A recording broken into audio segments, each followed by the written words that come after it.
This is PTV World. I am Syed Shabahat Ali and you're watching Fault Lines. The diplomatic situation between Pakistan and Afghanistan is very interesting these days.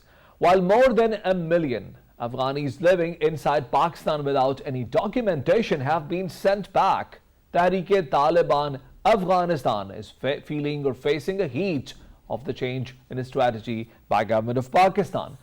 More importantly, Pakistan time and again has reminded TTA of the commitments that have been made, not allowing Tehreek-e-Taliban Pakistan to use Afghanistan as a jumping board and to do activities inside Pakistan. Yet the saga is not over.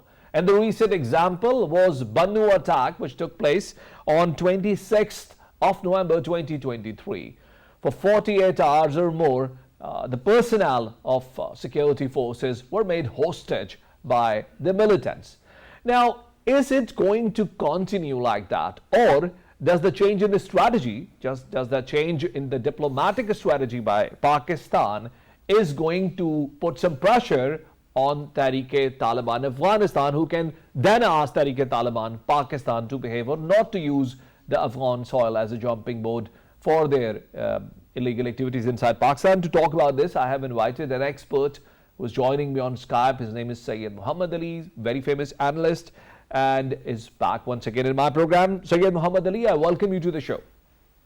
Thank you so much for having me. First things first, so let's start from the Bannu attack, which actually reminded us once again that the fragility of situation on the areas close to the border of Afghanistan is still there. Oh, absolutely. I think Afghanistan, unfortunately, continues to be a source of major concern for Pakistan. And I think it's a existential challenge to different domains of our national security, ranging from security to economy to governance to border security to illegal people, a source of proliferation of illegal arms, drugs trade, and support for the terrorist organizations. And unfortunately, for the last 2.5 years, the three factors which are causing the current Afghan administration to become a major source of problems for Pakistan are: they have not, in the last 2.5 years, formed an inclusive political government. They have not secured the leftover American and Western modern equipment and arms, which are still freely available to different terrorist outfits operating out of Afghanistan against Pakistan. And number three, their economy is still heavily reliant on illegal trade, smuggling, while the fourth factor, that the terrorist organizations of both sub-nationalist as well as religious background continue to freely equip, arm, train, operate from their soil. Ali, as you talk about the situation inside Afghanistan, don't you feel that Tehreek-e-Taliban Afghanistan has been quite reluctant to take any decisive steps, even in the areas where it could? It's not only about Pakistan. They have not been able to give any firm commitment to other countries who have been asking for it. For instance, China, that has been asking Afghanistan to take concrete steps against the elements which are a problem for China as well. But we haven't seen any concrete steps by TTA thus far. Indeed, and that's very unfortunate. But I think there are three reasons behind this irresponsible state behavior by the current Afghan administration. I think the first factor, which is rarely talked about, is an ideological sympathy for the TTP, because both Afghan Taliban and TTP belong to the same ideological mindset. And several high-ranking TTP leadership has sworn an oath of allegiance towards the leadership of Afghan Taliban. So, despite ideological verdicts and attempts by Afghan Taliban's ideological leadership to dissuade Afghan Taliban from carrying out attacks against Pakistan state, inside Pakistani territory, and particularly against Pakistan armed forces. There seems to be a lack of ability at the administrative and mid-tier of Afghan Taliban to execute these ideological verdicts. And the second factor is it seems that the mid tier of Afghan Taliban seems to be looking the other way regarding cracking down on Afghan Taliban in their own territory, sort of clearing and cleaning up their own rank and file, and giving them a clear message that any attack from Afghan soil or involvement of any individual against Pakistan will not be acceptable. So that is the second aspect. The third aspect, Shabahat, is the availability of more than $7 billion worth of leftover advanced Western equipment and arms, which are freely available. And it seems that these arms and American and Western arms are freely available to Afghan Taliban either for money, or they can simply penetrate within the ranks of Afghan Taliban government and gain access to these weapons. Because on number of these occasions, those individuals who have been involved in attacks inside Pakistan were using these weapons that were left by the ISAF and US forces. Ali, there was a time when it was generally perceived that Pakistan has a lot of leverage. And there are many friends within the circle of TTA's top cabinet who are actually very close to Pakistan, who have a pro-Pakistani point of view. At least that was the point of view when the two parties were sitting in talks in Qatar. Now, since the two countries are at least apparently drifting away diplomatically, are there still some pro-Pakistan elements which can remind the top leadership of the commitments that they had made, or the consequences of a Pakistan increasingly becoming uncomfortable with TTA's initiatives? Shabahat, I think that's a very important and fundamental question to understand the transforming nature of Pak-Afghan relations under the present circumstances.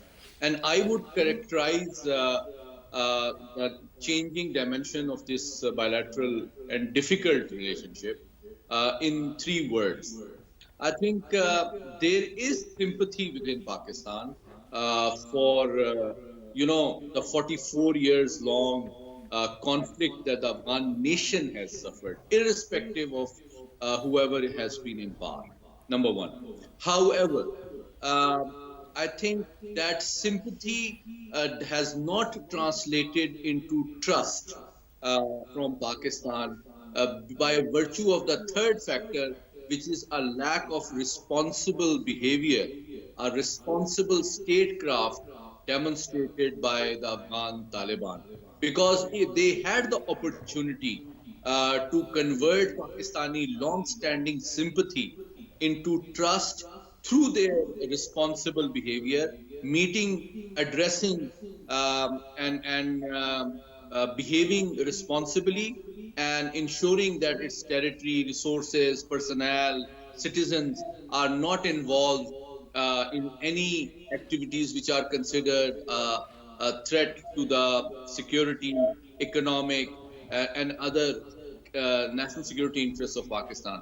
But unfortunately, in the last 2.5 years, the current Afghan administration has demonstrated lack of will as well as lack of capacity to address Pakistan's security concerns, as well as build Afghanistan as a stable, political, secure, and economically viable nation state.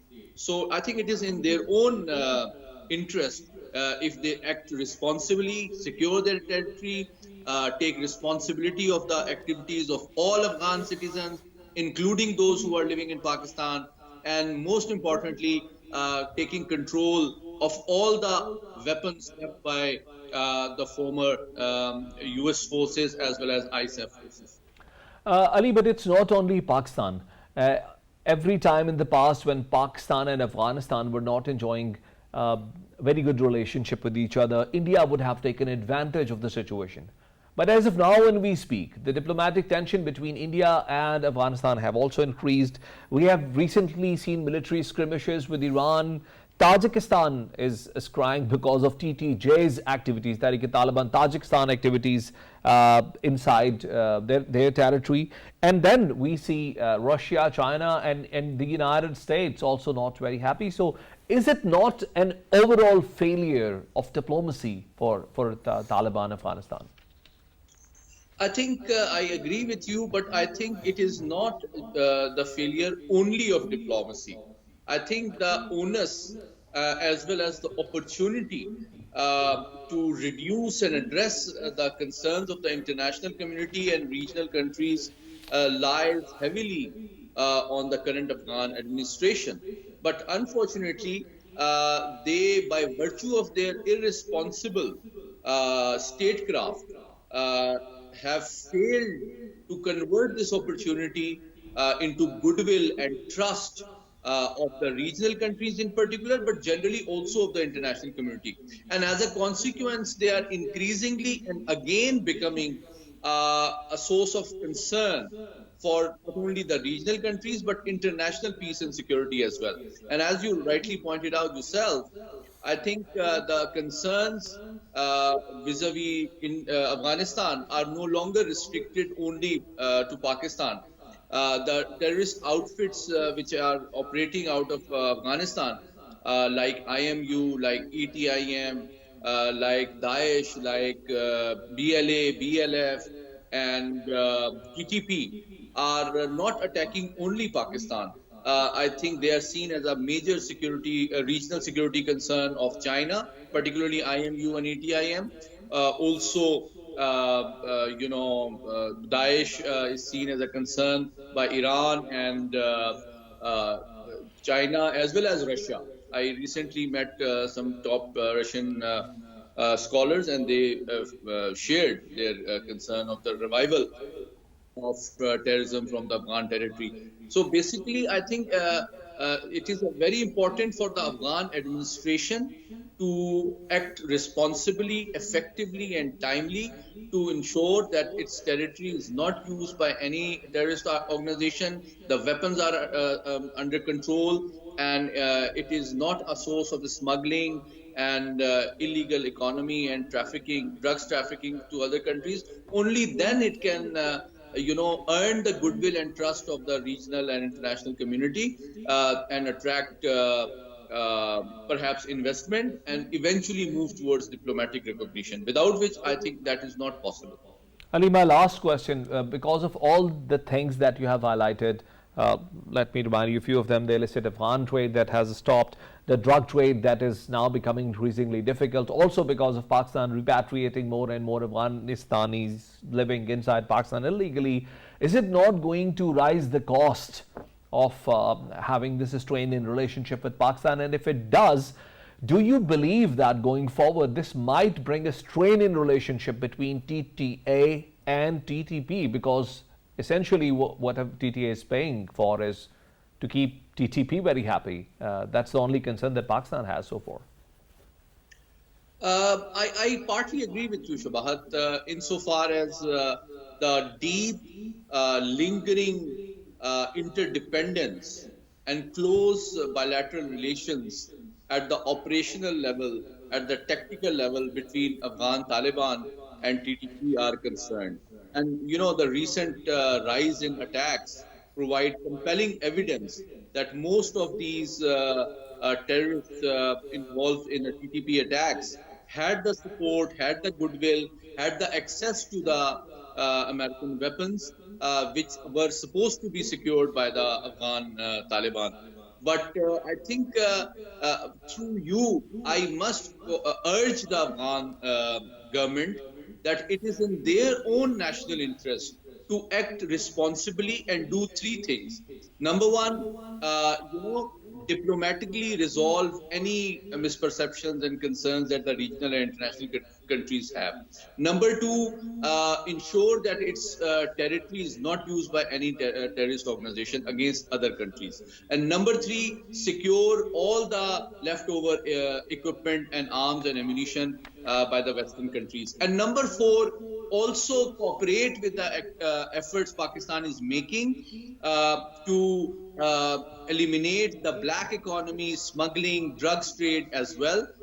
Only then I think it will earn the goodwill and trust which will yield and repair the current phase of relations and ensure that the interests, the bilateral and mutual interests of Afghani people and Pakistani nation, continue to be built safely, responsibly, and mutually. Thank you very much, Syed Muhammad Ali, for being guest in our show. Always a pleasure. Thank you for having me. Ladies and gentlemen, we will take a break and we'll join you back with second segment of the program. Stay with us.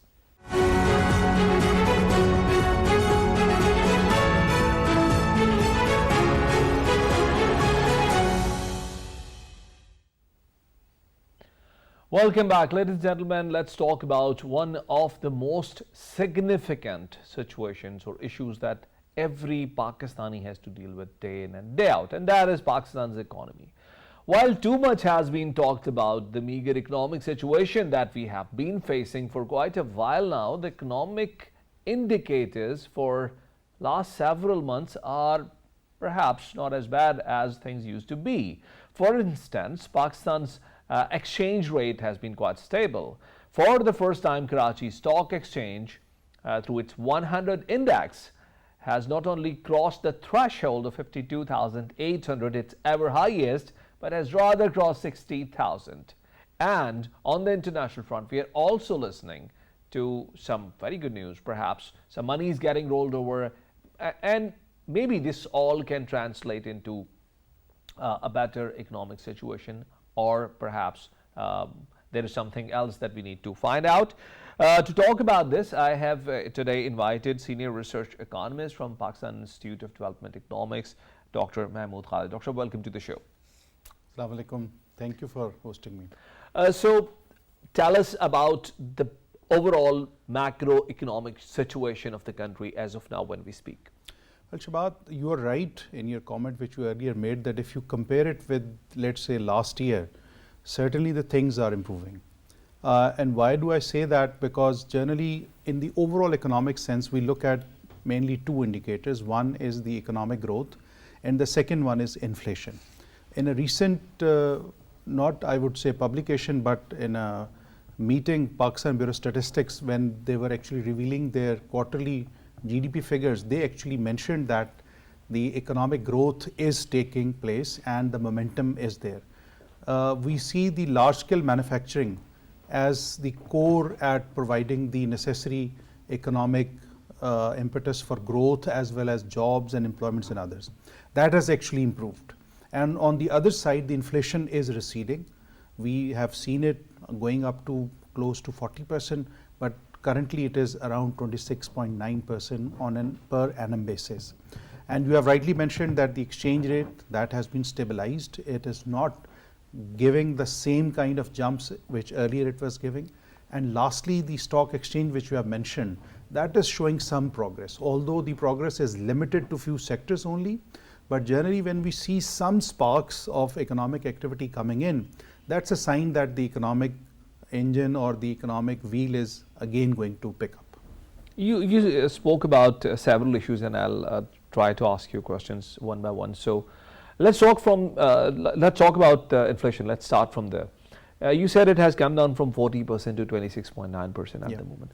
Now, how does it happen? Has the central bank stopped printing surplus amount of money, or we have done some other corrective courses that we were not doing in the past? How can such a steep drop happen?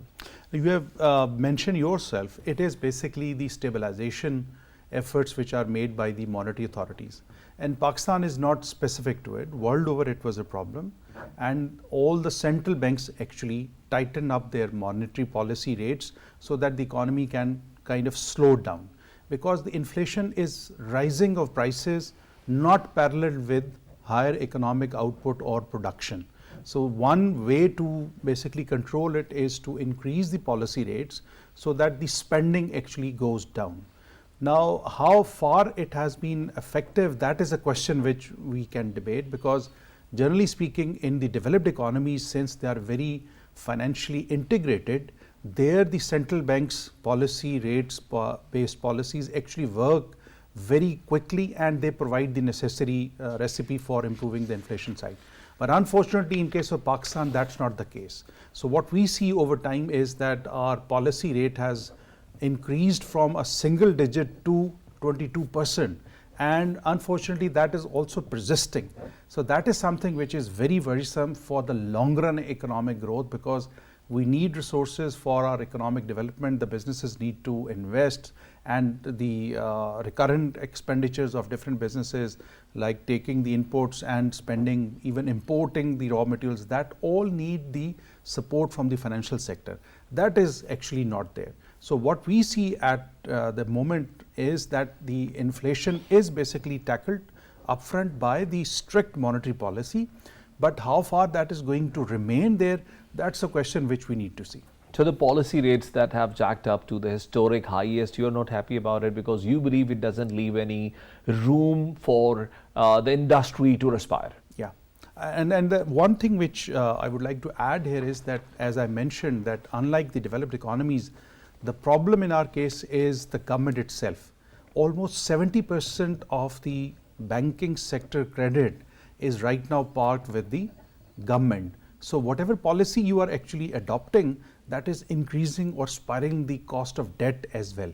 So what we have seen over time is that our cost of debt servicing has risen from close to $1.5 trillion to a mighty $3 trillion rupees, and that is almost like 70% of our tax revenue. So the State Bank, what we believe is that they have to really look into these things, not just from an inflation perspective, because in economies like the US and the developed, there is a whole social protection mechanism along with their strict monetary management. So any problem which occurs in terms of the living of the people, that basically gets secured. But in case of Pakistan, we don't have that. But isn't it a byproduct? The policy that you're talking about, is it not a byproduct of the additional freedom that have been given to the State Bank? It is now out of the clutches of the ministry in itself. It is rather operating more professionally at the moment because of the conditionalities that we signed for with IMF. No, you're right. In that sense, we are happy because now they can actually address the economic problems.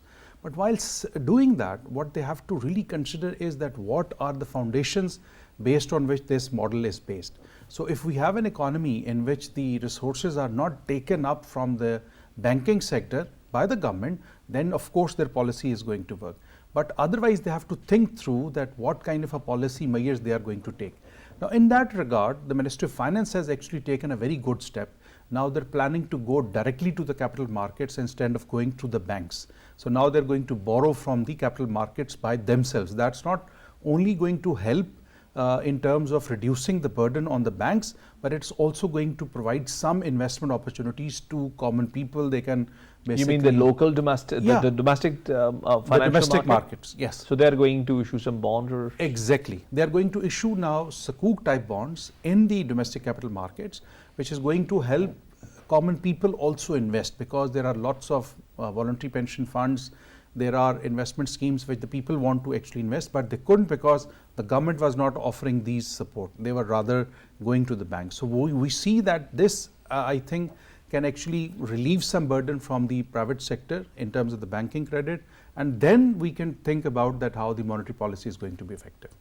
Now let's talk about the external debts, which is a very important part of the problem that we are all collectively facing. We have all read and heard that Pakistan has a huge liability of over $20 billion that needs to be paid up in the next financial year. Perhaps for this year, most of the loans were rolled over, or you can tell us better about it. But how big of a challenge it is for the next financial year that we are about to enter? Well, the problem again is that Pakistan is not that kind of an open economy. Had we been trading with the rest of the world, then we would be very comfortable in terms of paying back whatever debts we were taking. Now our debt is actually going to be repaid by a particular fund which we cannot generate within our own country. For that we need to have lots of exports. So even if it is a small payment, not going up to that level which was mentioned by the State Bank Governor as well, that it is close to $27 billion, not even going like that, if we even have a single payment of $2 to $3 billion, then our economy is going to feel that heat because the resources are not there. Currently we are sitting at a reserve of about $12 to $13 billion, and to make a payment of $27 billion, that actually gives the market the signal that we are in a crunch, and there is going to be some repercussions in terms of maybe the exchange rate hiking, or the government is going to ask for secondary support from going to the IMF again in the 24th program, or they have to ask for program loans from the development partners such as the World Bank or FCDO and others. As you rightly pointed out, most of the money that we have to pay to these external organizations, the organizations that have given us this credit, we need to generate this money in the foreign currency, which means by exporting or by doing something. And then you also highlighted the challenges that the industry is facing at large because of these very high policy rates that make business very difficult to operate, because if they have to pay 26-27% to the banks and 30 to 35% to the tax authorities, they need to make 100% profit in a year. So what do you suggest to the policy makers? What corrections we should be doing in our economic policy or in our industrial policy to be able to pay this out? Do you think we should keep relying on the conventional industries, or should we be looking at something else? Well, you have pointed it rightly. The horses which we have been betting in the last 70 years actually have not provided us that relief which it should. So what we have been suggesting over time is that instead of thinking about the sectoral approach, look at the performance. Whomsoever you think is performing better in the market, be it the IT sector, be it some other services which we can provide to the rest of the world, or even thinking about how we can facilitate them, the rest of the world, in terms of providing the human capital necessary which is required. Like for example, Japanese government has just announced that they need certain skill-based individuals from Pakistan, and they are going to run a particular show in Pakistan in which they are going to ask for the government to support. So we have to change our policy in terms of looking at the sectors and simply giving them all types of resources without any performance guarantees. In the rest of the world, how this works is that there are performance clauses and there are sunset clauses, that nothing is going to be permanent forever. You have to actually grow up in terms of doing the business, making the linkages with the rest of the world, and only then you can survive. But in case of Pakistan, unfortunately, we have become addicted in terms of the subsidized credits, in terms of the export reliefs and others which has been provided. And if we don't break it now, then it's not going to be possible. Even as you have just mentioned, $27 billion, and that's a problem. Even if it is a $5 billion, maybe next year down the road, that is going to be something which will be worrying us. And last question, Dr. Many of the experts are quite frightened, I would say, or very reluctant to talk about restructuring of these external debts, which we all can see that if something out of box doesn't happen, we are in no position to pay. So why restructuring of debts is such a difficult decision for the government? Well, it's not a problem for us.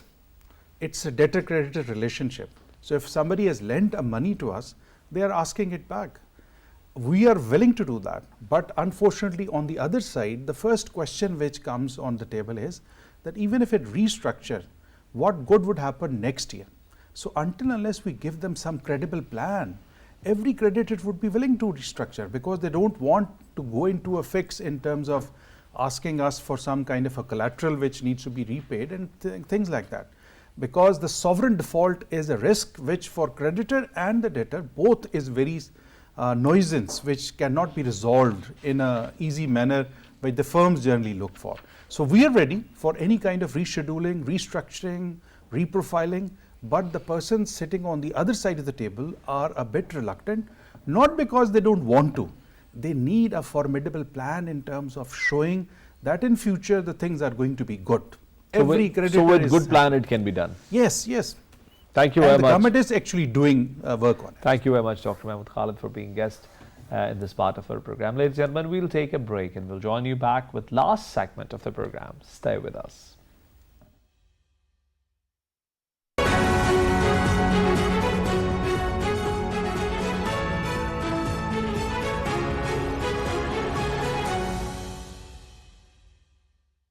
Welcome back to the last segment of the program. Ladies and gentlemen, in program Fault Lines, we have been discussing the problems of the democracies of Africa, perhaps more than anywhere else you can find in Pakistan. And today we are going to talk about a very unheard country, or a country that you hear very little about in Africa. A country's named Sierra Leone. Sierra Leone on 26th of November faced an extraordinary situation where some soldiers led by some officers of the military tried to overthrow the president, whose name is Julius Maada Bio, who has recently been elected for his second terms. These attackers, who essentially or initially looked to be representing the mainstream military, later attacked some other part of the military, and then it was realized that they are just a group of officers who are trying to overthrow the government without support of the mainstream military as such. In this skirmish between the two sides, some people lost their life. 13 military officers and several others have been detained. As a casualty of this operation, jail was broken where 2,000 inmates were set free by the attackers. Is it going to be another country where democracy is not stable? Is it a sign that perhaps democracy is not sustainable in another country of Africa? Let's ask from the expert that we have invited in today's show. His name is Adam Rousselle, and Adam is joining me from Thailand. Adam, I welcome you to the show. First, tell me about this failed coup attempt that has taken place in Sierra Leone. In the early hours of Sunday morning, the attempted coup resulted in armed clashes across Freetown, particularly around military installations. In addition to these attacks, the renegade forces reportedly also attacked a prison, freeing an unknown number of inmates. The government is reporting that at least 20 people, including 13 soldiers, were killed in these attacks. However, the attempt to seize power was unsuccessful, and President Julius Bio has since assured the public that his government remains firmly in power. He has also declared a nationwide coup, which has since been lifted, and encouraged citizens to stay indoors. At least 13 military officers and reported ringleaders have been detained, and the investigations are ongoing. So can we understand, or can we comprehend from the situation that we have there, that military and the democratically elected government is otherwise enjoying a very harmonious relationship, unlike many other countries of Western Africa? All of this comes amid a wave of coups among the members of the Economic Community of West Africa, or ECOWAS, including Guinea, Burkina Faso, and Niger. 2021 also saw coups in Chad and Sudan on the eastern side of the Sahel. Julius Bio, himself a coup leader from the turbulent 1990s civil war era in Sierra Leone, warned about the danger of these coups in an interview with Al Jazeera this summer. He also stated in the interview that an ECOWAS military operation in response to the Niger coup was still on the table. At home, Bio has faced sharp criticism for reported tampering in the election this June. However, given Bio's own military background, it is likely that his civilian government has maintained better relations with the country's military than those of his West African counterparts. And in this way, I think Bio was speaking from a greater degree of confidence at the time, but it's very, very difficult to tell. So do you find the situation ripe for consistency of democracy in Sierra Leone? Bio's re-election in June has been roundly criticized, with EU observers reporting inconsistencies, intimidation, and political violence this past summer. These inconsistencies resulted in deadly riots that were spurred by opposition leaders, and during this time both police and military personnel were on the scene and played a role in suppressing the violence. This reportedly also involved gunfire from the crowd at the time. Although the United States and much of the international community condemned the election results and subsequent violence, President Bayo interestingly claims that he was pressured by the United States to interfere in the election results during a speaking event at American University in Washington, D.C. last year. In this way, the political situation in Sierra Leone is a very fragile one, and the country can be described as a flawed democracy at best. So what challenges do you think are there for the government in Sierra Leone? In addition to the threat of other coup attempts following the wave of successful coups in West Africa, Sierra Leone's greatest challenge remains its economy and the image of President Bayo himself. Last August, deadly riots broke out in response to the country's worsening cost of living crisis, resulting in the deaths of at least 20 individuals. Some of the demonstrators called for Bayo to resign at that time. Sierra Leone is one of the world's poorest countries. It saw inflation hit 27% in total in 2022, and 80% of households reported food insecurity that year. The country has also become increasingly reliant on food imports in recent years, and last year's Russian invasion of Ukraine has sent grain prices soaring. In addition to all of this, Bayo has a major public image problem due to his apparent economic mismanagement and widespread accusations of corruption. And all of these factors just lead to a series of challenges on the horizon for Bayo and his government moving forward. Thank you very much, Adam, for being guest in our show. Ladies and gentlemen, as you heard from Adam, the problem in Sierra Leone are not different than many other failing economies of Africa, where people are living below the line of poverty, where food inflation and lack of opportunities of livelihood still serve as the biggest hurdle, making democratically governments more unpopular and opening room for other arrangements. We'll join you next week with another program. And until then, Allah Hafiz.